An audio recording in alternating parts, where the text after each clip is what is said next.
Bueno, pues ya hablamos un poco de la Fernandomanía y de este homenaje que hicieron los Dodgers al retirar su número. Un caso atípico, señor Meraza, porque los Dodgers habitualmente retiraban o han retirado los números de aquellos peloteros o managers que han sido entronizados al Salón de la Fama.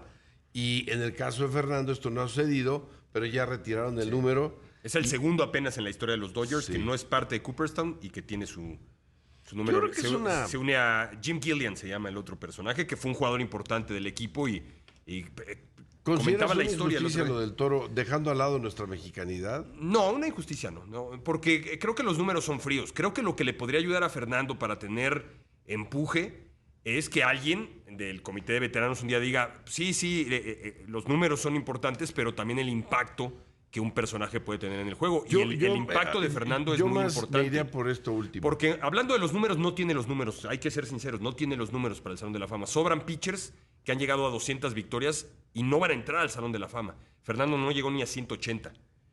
No tiene esos números que se necesitan. Yo por donde le buscaría, si fuera alguien que voy a abogar por Fernando Valenzuela, sería eso, el tema del impacto, que Fernando fue muy importante para, pues no quiero decir salvar, no me gustaría exagerar, pero sí fue muy importante para que el béisbol no sufriera un mayor impacto de esa temporada del 81, que sí fue un shock para los aficionados, y fue el año en el que algunos aficionados tuvieron un desencanto con Grandes Ligas, que ya llegaría a una causa mucho más fuerte en 1994, un momento más fuerte, porque ahí sí se acabó la temporada. La del 81 se termina jugando y termina con unos playoffs más amplios, estilo lo que ocurrió con la pandemia.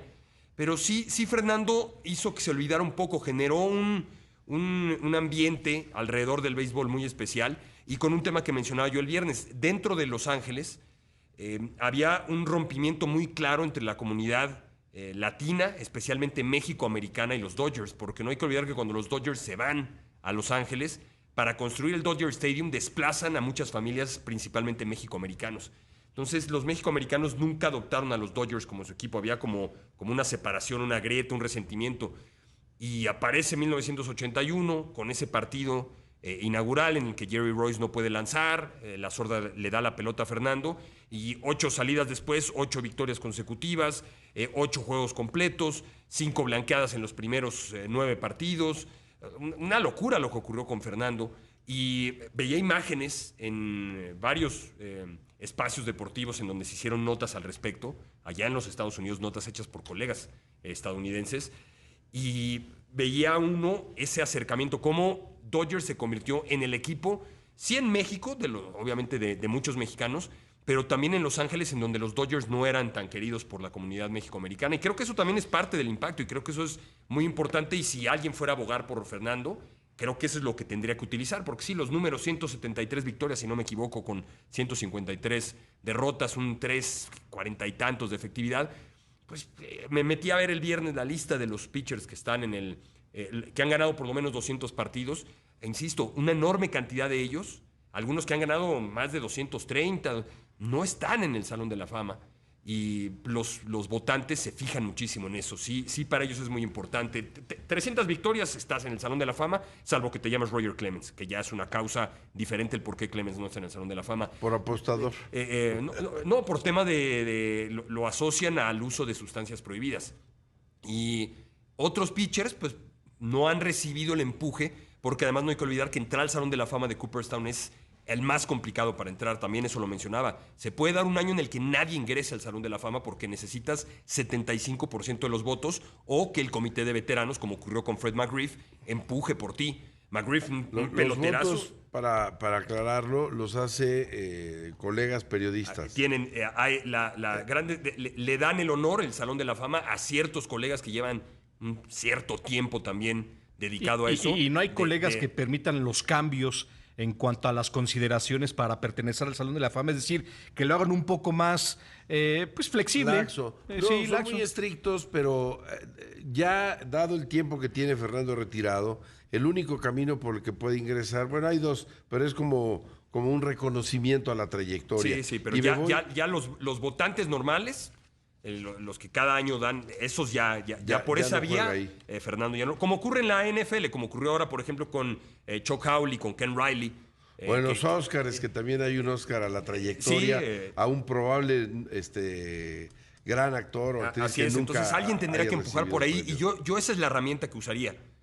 Si yo hubiera tenido la posibilidad de votar en su momento, cuando Fernando todavía tenía la posibilidad de entrar vía los votos, yo así es como hubiera tratado de vender la candidatura de Fernando, ese impacto que tuvo, porque sí, los números son fríos y 173 victorias me parece que no bastan para ingresar al Salón de la Fama. Ni siquiera es 173 victorias y muchas menos derrotas, como sea son 153, alguien puede decir, sí, le arruinaron bueno, algunos partidos. En la Serie Mundial ha habido pocos que hayan brillado como Fernando. Y el otro factor que me parece el de mayor peso es que había un cierto resquemor, descontento en general del público del béisbol, porque decían que los peloteros ya ganaban mucho dinero y que querían más. Entonces la gente se ausentó de los parques, de todos los parques, y de las pocas cosas que empezaron a crear, como dirían los expertos en ventas, un rapport positivo entre la afición y el béisbol, fue Fernando Valenzuela, que lo veían como un chico introvertido, un chico naïf, que venía de una pequeña ranchería en México, que no habla inglés, que de la nada surgió con un talento, eso sí es innegable, el gran talento que tuvo Fernando, Sin duda. y se convirtió pues en un bálsamo para una afición que estaba enojada y que no quería ir al parque, y empezaron los Dodgers a llenar de manera increíble, con una gran cantidad de afición mexicana, el parque, y esto cambió ese enojo por un cariño especial. Claro, y gana la Serie Mundial los Dodgers y él fundamental para ganar. No, y aquí les ponchó en la Serie Mundial. Sí, sin duda. Y recordaba ¿Quiénes yo... fueron? Reggie Jackson. Ahí estaba, Dave Winfield. Dave también Winfield estaba y uno más me falta, porque se echó 3 ponches en una entrada contra los 3 bateadores grandes de los No Yankees, recuerdo quién habrá sido el otro, pero esos años, si uno busca en las estadísticas del béisbol 1981 a 1986, no hay mejor pitcher. Alguien podría decir si hubo mejor pitcher, pero estadísticamente hablando, Fernando está al tope de lo mejor que tuvo el béisbol de Grandes Ligas en esos años, 81, 86, 81 gana el Cy Young, 86 es el año en el que más probabilidades tuvo de ganar otro Cy Young, es el año en el que más partidos gana Fernando, en el que supera 20 victorias. Además va al Juego de Estrellas, y en el Juego de Estrellas poncha por ahí a Ripken, poncha a Mattingly, y se me va al otro que poncha. Creo que es a Teddy Higuera, creo que poncha a Teddy Higuera por ahí, en ese partido en el que los dos pitchers mexicanos lucen.